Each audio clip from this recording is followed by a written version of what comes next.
तेज India, सच की तस्वीर। नमस्कार, आप देख रहे हैं तेज इंडिया टीवी और मैं हूं आपके साथ आरती सिंह आजाद। डालते हैं नजर आज की खास खबरों की ओर।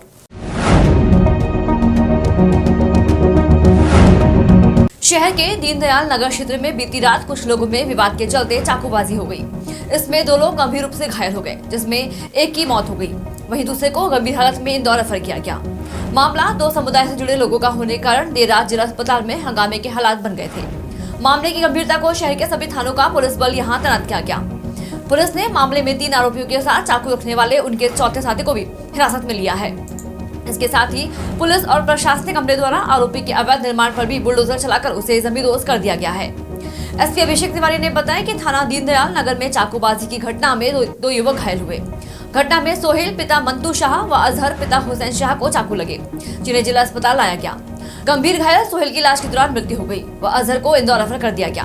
पूछताछ में घटना का शुरुआती कारण जन्मदिन मनाने की बात सामने आ रही है।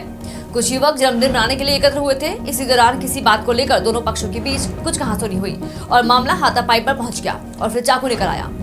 पुलिस की मौजूदगी में शव का पीएम शुक्रवार सुबह किया गया। इस दौरान अस्पताल में बड़ी संख्या में पुलिस बल तैनात रहा। घटना के बाद शहर में शांति व्यवस्था बनी रहे उसके लिए रात करीब 2 बजे बाद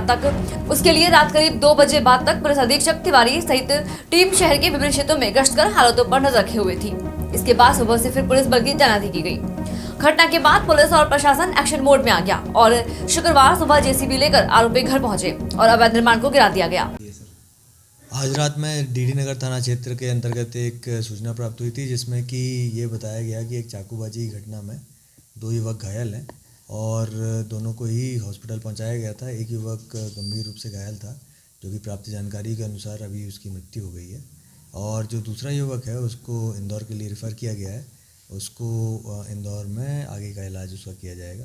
जितने भी इसमें आरोपी हैं, घटनाक्रम में तत्काल पता करके इसमें 3 मुख्य आरोपी और एक व्यक्ति का साथ में नाम आया था। चारों ही आरोपियों को गिरफ्तार कर लिया गया है और हिरासत में लेके पुलिस पूछताछ कर रही है। आगे की कार्रवाई भी की जा रही है। सर, विवाद का कारण क्या रहा था? विवाद का प्रारंभिक कारण ये एक जगह कहीं जो एक तरह से बर्थडे मनाने का ऐसा निकल के आ रहा है कि वहाँ बर्थडे मनाने इकट्ठे हुए तो और किसी बात पर इनका झगड़ा हुआ, जिससे कि ये विवाद जो है कहासुनी से बढ़कर हाथापाई और फिर चाकूबाजी में कन्वर्ट हुआ है। इसकी जो वस्तुस्थिति है, सभी लोगों से और भी वहाँ पे प्रारंभिक जो आरोपी हैं, साथ ही साथ जो घायल हैं, उनसे बातचीत करके और इसकी गहराई तक जाया जा रहा है और कार्रवाई की जा रही है। टोटल कितने आरोपी बताए जा रहे हैं? आरोपी वहाँ पर जो मुख्यतः 3 आरोपी थे, जिनके द्वारा ये घटना कारित की गई है, और इसके बाद एक आरोपी के पास ये अपना जो चाकू है जिससे घटना कारित की है उसको रख कर ये भागे थे, तो उस व्यक्ति को भी साथ में लिया हुआ है हिरासत में। 4 लोगों को हिरासत में लिया गया है। सर,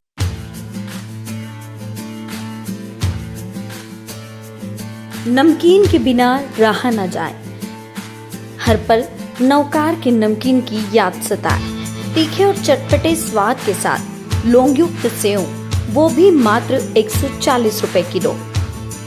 साथ ही कई तरह की मिठाइयाँ भी उपलब्ध है। नवकार नमकीन हमारी सेवा 2 जगह उपलब्ध है, 200 गौशाला रोड रतलाम और हार्ट रोड SBI ATM के पास पवन किराना के सामने रतलाम। Mobile number 9696810009।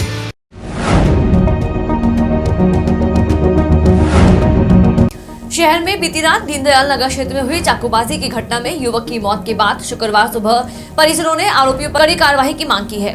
पुलिस प्रशासन द्वारा कार्रवाई नहीं की जाने तक शव को दफनाने से भी परिजन इनकार करते रहे। बाद में पुलिस प्रशासन ने उन्हें आश्वस्त किया गया और मामला शांत कराया। पीड़ित परिवार और उनसे जुड़े लोगों की मांग के बाद पुलिस और प्रशासन की टीम जेसीबी लेकर आरोपियों के घर पहुंची व अवैध निर्माणों पर कार्रवाई शुरू कर दी। पुलिस ने सभी अवैध निर्माण को ध्वस्त कर आरोपियों को गिरफ्तार कर लिया और अब घटना के संबंध में उनसे पूछताछ जारी है।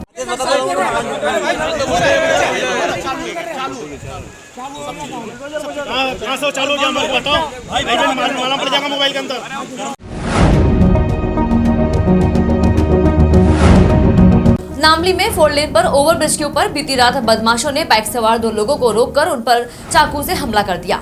इस घटना में एक युवक को मामूली चोट आई है, जबकि दूसरा सुरक्षित है। आरोपी युवकों द्वारा पीड़ित युवक से मोबाइल और पर्स छीन लिया गया और मौके से निकल गए। घटना की सूचना मिलते ही नामली थाना पुलिस मौके पर पहुंची और मामले की जांच में जुट गई। पीड़ितों की माने तो उन आरोपी उनके पास से 2 मोबाइल और लगभग एक पर्स में रखे 2,500 रुपए लूट कर ले गए हैं। पुलिस इस पूरे घटनाक्रम की गंभीरता के साथ जांच कर रही है और आरोपियों का भी पता लगाने में जुटी है। घायल ने बताया कि वह रतलाम के रहने वाले हैं और रोज की तरह बाइक से घर जा रहे थे। तभी कुछ वाहनों पर 6 बदमाश आए और उनसे लूट की वारदात को अंजाम दिया। घटना के बाद वह मौके से भागकर सुरक्षित स्थान तक पहुंचे और पुलिस को सूचना दी। पर्स ले गया वो। पैसे थे? नहीं पैसे नहीं थे, पर्स ही था मेरे को। कहाँ रहने वाले अपन? हम रतलाम दिल्ली आने वाले सर। रतलाम किस जगह? मैं टेलीफोन नगर में हूँ, रियल समदा सिटी। क्या नाम है आपका? अंकित खरे। अंकित खरे। पिताजी का क्या नाम हरीश कुमार खरे। है? और 2 मोबाइल? हाँ 2 मोबाइल। कितने के थे? मेरे मोबाइल 15 हजार के थे। और पर्स में पैसे थे? पर्स में पहले 200-300 मेरे से लेकर पैसे कितने थे? कुछ भी 2,500-3 हजार रुपए थे। बस मैं पर्स में से पर्स नहीं दिया, पर्स छिन रहे थे तो मैंने पर्स का पैसे दे रहा हूँ। पर्स में एटीएम वाला सबको मार देते। गाड़ी भी थी हमारी, तो पर्स छीनने लग गाड़ी गया। देखना पड़ेगी। गाड़ी वो भागा तो कौन सी गाड़ी थी? शाइन थी हमारी। साइंस से। आप कैसे आए यहाँ पे? सर कितने आदमी थे वो? 6 जने थे सर। काई पे आए थे वो? गाड़ियों पे दोनों बाइक? गाड़ी पे थे। बाइक? हाँ। ठीक।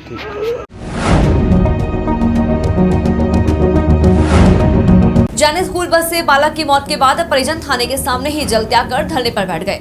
परिजन का आरोप सिस्टम था रेलवे पुलिया पर बनने वाले ब्रिज के ठेकेदार नियमों के विरुद्ध कार्य कर रहा है, न ही डायवर्जन मार्ग और न ही सांकेतिक बोर्ड के बगैर काम कर रहा है, जिसके कारण यह घटना हुई। वहीं स्कूल संचालक की अनियमित बसों को लेकर स्कूल संचालक पर भी कार्रवाई की मांग की। परिवार की मांग है कि ठेकेदार और स्कूल संचालक प्रकरण दर्ज हो। पुलिस की समझाइश के बाद धरना शांत हुआ।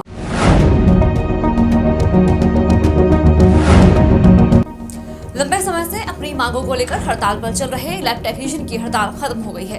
अपनी मांगों के संबंध में लैब टेक्नीशियन से जुड़े पदाधिकारियों के साथ शासन के जिम्मेदारों की गत दिवस भोपाल में हुई बैठक के दौरान कुछ बातों पर सहमति बन गई है। अपनी मांगे माने जाने से खुश लैब टेक्नीशियन द्वारा जमकर जश्न मनाया गया। बीते 1 माह से अधिक समय से लैब टेक्नीशियन अपनी मांगों को लेकर लगातार धरना प्रदर्शन कर सरकार को नींद से जगाने का प्रयास कर रहे थे, लेकिन उनकी सुनवाई नहीं हो रही थी। अब जब उनकी मांगे मानी गई हैं तो खुशी की लहर दौड़ गई। टेक्नीशियन की माने तो जो मांगे उनकी पूरी होना शेष है। उनके संबंध में जो कमेटी बनेगी उसमें उनके प्रतिनिधि भी शामिल रहेंगे।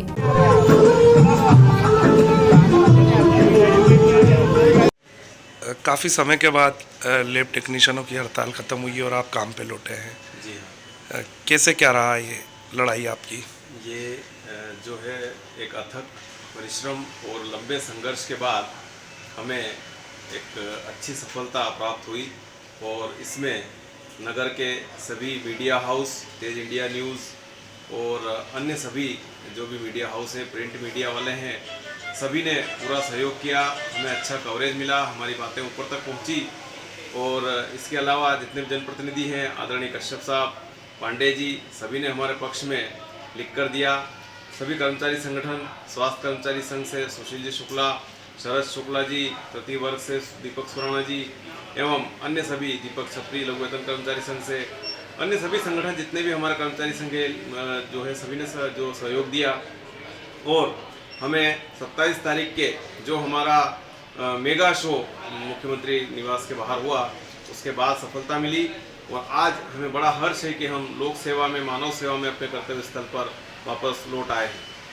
कितनी सूत्री मांगे थी और कितनी सूत्री मांगों आपकी पूरी की गई है? 13 सूत्री मांगे थी, जिनमें से 4 मांगे तो हमारी उन्होंने तुरंत जो है प्रस्ताव आगे प्रशासनिक विभाग को भेज दिया है, जिसमें हमारा प्रमोशन चैनल है। प्रमोशन चैनल में ही पदनाम परिवर्तन आएगा। ग्रेड पे बढ़ाने का जो था असिस्टेंट अटेंडेंट और लैब टेक्नीशियन का, वो भी सब मांगे उन्होंने मानी है।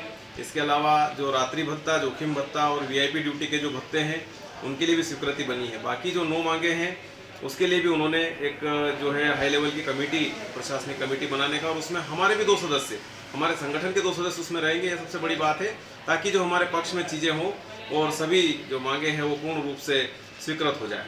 आपका नाम और पद? दुष्यंत राजपुरोहित, मैं मेडिकल लैब टेक्नीशियन एसोसिएशन में सचिव के पद पर।